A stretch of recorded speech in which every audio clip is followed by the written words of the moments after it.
যখন দিমাগি নকশালদেরকে শেষ করার কথা বলা হচ্ছে, অগ্নিমিত্রা পাল বলুন বা নরেন্দ্র মোদী বলুন, তারা স্বীকার করে দিচ্ছেন যে দিমাগি নকশালদের দিমাগকে কাউন্টার করার মতো দিমাগ তাদের নেই।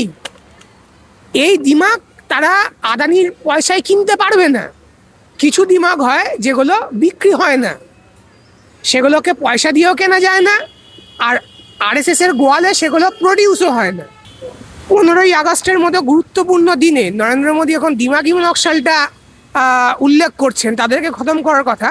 তখন এটা বোঝা যায় যে নরেন্দ্র মোদী এবং অমিত শাহের যে প্রকল্প ছিল পুরোপুরি শেষ করে দেওয়ার, সেটা শেষ হয়নি। ভয় সরকার পাচ্ছে, এগুলো সেটারই লক্ষণ। এইসব মানে কমেডি না করে তারা যদি ছাত্র যুবদের কাছে জানতে চায় যে তারা কি চায়, নিজেদের ভুলগুলো শোধরায়, তাহলে সেটা তাদের স্বাস্থ্যের জন্য মঙ্গলজনক। এডুকেশন ব্যবসায়ী, শিক্ষা ব্যবসায়ীদের চোখে দেখেন তাহলে আপনি ভক্ত বা রাইট উইঙ্গার, কিন্তু যদি আপনি ছাত্রদের দৃষ্টিভঙ্গিতে দেখেন তাহলে আপনি হলেন দিমাগি নকশাল। দক্ষিণপন্থী যারা যারা আদানি আম্বানি এবং মাফিয়া আপার কাজ জমিদারদের পক্ষে কথা বলে, তার বিরুদ্ধে আজকে আমাদের যুব সমাজ, আজকে আমাদের ছাত্রছাত্রীরা তার অসীম সাহসিকতার পরিচয় দেখিয়েছে এবং এটাকে একটা ঠাট্টার বিষয়ে পরিণত করেছে। এখন সবাই নিজেকে দিমাগি নকশাল বলছে। আরএসএস এবং অতি দক্ষিণপন্থীরা সবসময় যে আগ্রাসন চালাচ্ছে তার পক্ষে, আর যে আগ্রাসনের শিকার তার বিরুদ্ধে। অন্যদিকে বামপন্থীরা যে অত্যাচার করছে, যে আগ্রাসন চালাচ্ছে তার বিরুদ্ধে, এবং যে আগ্রাসনের শিকার যে লড়াই করছে নিপীড়িত তার পক্ষে। দাদা, যেটা দেখছি যে আমরা স্বাধীনতা দিবসে প্রধানমন্ত্রীর যে বক্তৃতা লালকেল্লায় দাঁড়িয়ে, সেখানে কিন্তু তিনি একটা শব্দ ইউজ করেন, দিমাগি নকশাল। এই দিমাগি নকশালটার ব্যাপারে যদি একটু আমাদের বলেন। প্রধানমন্ত্রী দিমাগি নকশালদেরকে খতম করার কথা বলেছেন। তো এটা ইনফরমেশনের জন্য একটা কথা বলে রাখি, যাদেরকে নকশাল বলা হচ্ছে বা যারা নকশালপন্থী আন্দোলনে যুক্ত, যাদের হাত ধরেই আন্দোলন শুরু, তারা কিন্তু ভারতের স্বাধীনতা সংগ্রামের সাথে যুক্ত ছিলেন বা তাদের ক্যাডার। যেমন ধরুন অনন্ত সিংহ, যিনি হচ্ছে মাস্টারদা সূর্য সেনের রাইট হ্যান্ড ছিলেন চট্টগ্রাম অস্ত্রাগার লুণ্ঠনের সময়। সেই অনন্ত সিংহের যে ছাত্ররা ছিল তারাই কিন্তু পরবর্তীকালে সিপিআইএমএল বা নকশালপন্থী আন্দোলনে যুক্ত হয়। ওইদিকে এমসিসি মাওয়িস্ট কমিউনিস্ট সেন্টার, তারও যিনি ফাউন্ডার অমূল্য সেন বা বাকিরা, তারাও কিন্তু এই স্বাধীনতা সংগ্রামের সাথে যুক্ত ছিলেন, অনুশীলন সমিতির সাথে যুক্ত ছিলেন। অন্যদিকে সুশীতল রায়চৌধুরী, যিনি নকশালপন্থী আন্দোলনের অন্যতম একজন ফাউন্ডার ভারতবর্ষের, তিনিও অনুশীলন সমিতিরই লোক ছিলেন। এমনকি এছাড়াও ব্যাপক পরিমাণে যারা আছেন, যাদের নাম আমি দেখতে মানে এখন বলছি না সময়ের কারণে, এরা নিজেরা বা এদের যারা শিষ্য বা যারা ক্যাডার, তারা স্বাধীনতা সংগ্রামের সাথে জড়িত ছিলেন। এবার ভারত স্বাধীন হওয়ার পরে তাদের দৃষ্টিভঙ্গি এরকম দাঁড়ায় যে যদি সংখ্যাগরিষ্ঠ কৃষকের যদি স্বাধীনতা না থাকে, সে যদি ফসলের দাম না পায়, তার হাতে যদি ক্ষমতা না থাকে, তাহলে এই স্বাধীনতা নয়। এখান থেকে তারা লড়াই শুরু করেছিলেন। অন্যদিকে যিনি দিমাগি নকশালদের খতম করার কথা বললেন, সেই নরেন্দ্র মোদীর যে নেতারা, তারা স্বাধীনতা সংগ্রামের সময়, যেমন ধরুন যখন নেতাজি সুভাষচন্দ্র বসুর আর্মি ঢুকছে, আইএনএ ঢুকছে, তখন সাভারকার সেই আইএনএকে ঠেকাবার জন্য ব্রিটিশদের সেনাবাহিনীতে যোগ দেওয়ার কথা বলেছিলেন।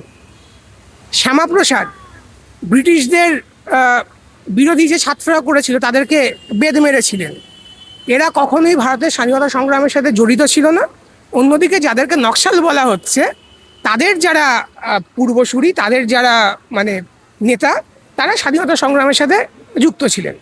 এবার বিষয়টা এখানে দাঁড়াচ্ছে যে দিমাগি নকশাল কথাটা কেন আসছে। নকশালপন্থী একটা আন্দোলন, সেই আন্দোলনের আমাদের ইতিহাসে বলুন, বিদ্যাচর্চায় বলুন, একটা ব্যাপক ভূমিকা আছে। হ্যাঁ, মানে হয়তো তাদেরকে জেলে দেওয়া হয়েছে, তাদেরকে মেরে ফেলা হয়েছে, কিন্তু তারা যে বইগুলো লিখে গেছেন, তারা যে গবেষণা করে গেছেন, সেটা কিন্তু কেউ অস্বীকার করতে পারে না।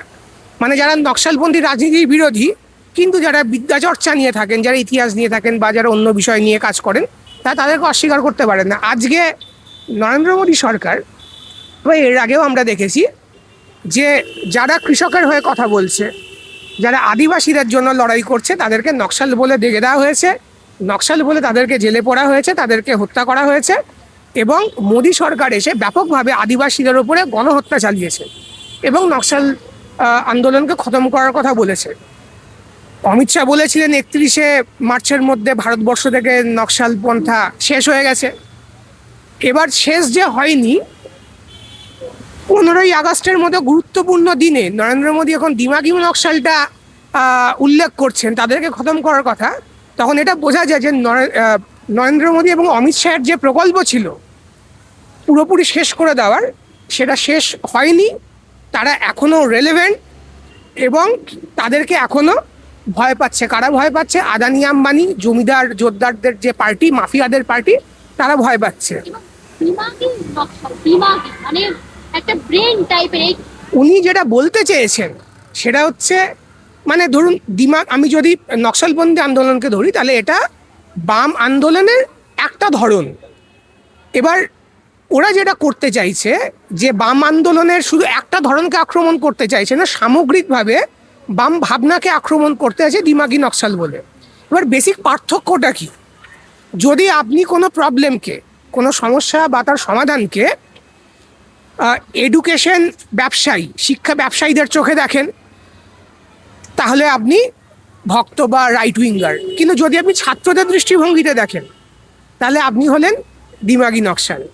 যদি আপনি অর্থনৈতিক সমস্যাকে, বাজারের সমস্যাকে মালিকের দৃষ্টিভঙ্গি থেকে দেখেন এবং ভাবেন যে শ্রমিকদের মাইনে কমিয়ে দিতে হবে, তাদের কোনো অধিকার থাকবে না, এইভাবে সমস্যা সমাধান করব, তাহলে আপনি উগ্র জাতীয়তাবাদী, আপনি দক্ষিণপন্থী।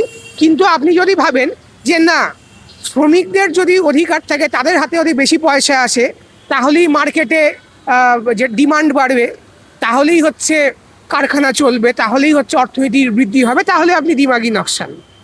বা আপনি যদি সাম্রাজ্যবাদের দৃষ্টিভঙ্গি দিয়ে দেখেন, তাহলে আপনি হচ্ছেন উগ্র জাতীয়তাবাদী দক্ষিণপন্থী। আর আপনি যদি উপনিবেশের দৃষ্টিভঙ্গি থেকে দেখেন, তাহলে তখন আপনি দিমাগি নকশাল। অর্থাৎ বামপন্থী এবং ডানপন্থী বেসিক যেটা পার্থক্য, সেটা হচ্ছে একদল অত্যাচারী এবং অপ্রেসারের দৃষ্টিভঙ্গি থেকে সমাজকে দেখে, আর একদল নিপীড়িত এবং যে আগ্রাসনের শিকার, যে শোষিত, তার দৃষ্টিভঙ্গি থেকে দেখে।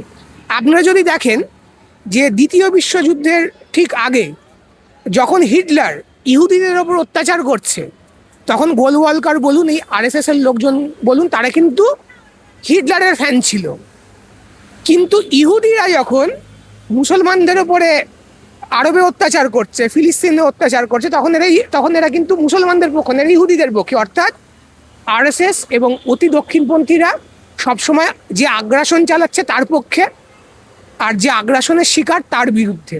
অন্যদিকে বামপন্থীরা যে অত্যাচার করছে, যে আগ্রাসন চালাচ্ছে তার বিরুদ্ধে, এবং যে আগ্রাসনের শিকার, যে লড়াই করছে নিপীড়িত, তার পক্ষে। এটা হচ্ছে একটা বেসিক পার্থক্য।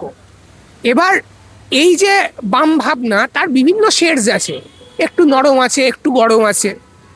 এরা যেটা করতে চাইছে, দিমাগি নকশাল এই টার্মটা দিয়ে আমাদের যে একাডেমিয়া, যে বিদ্যাচর্চা, যেটা ওদের মিথ্যা ইতিহাসকে, ওদের গোবর গবেষণাকে মানতে রাজি নয়, যারা ওদের নাগপুরের তৈরি যে ইতিহাস, যেটা কোনো মান্য ঐতিহাসিক মানে না, সেটাকে যখন মানতে রাজি নয়, যখন আদানি আম্বানি সেন্ট্রিক অর্থনীতির বদলে কৃষকের দৃষ্টিভঙ্গিতে শ্রমিকের জীবন কেমন আছে, বেকারদের ভালো কীভাবে হবে, এইভাবে যারা অর্থনীতিকে দেখতে চাইছে, এই লোকগুলোকে ওরা দিমাগি নকশাল বলে এদেরকে দমন করতে চাইছে এবং এদেরকে জেলে পুরতে চাইছে। কিন্তু আমাদের যে জেনজি, তারা এই দিমাগি নকশাল যে টার্মটা, এইটাকে অস্বীকার করছে এবং একটা দিমাগি নকশাল পার্টি বলে একটা পার্টি খুলে ফেলেছে, আবার ককরোচ জনতা পার্টির মতো।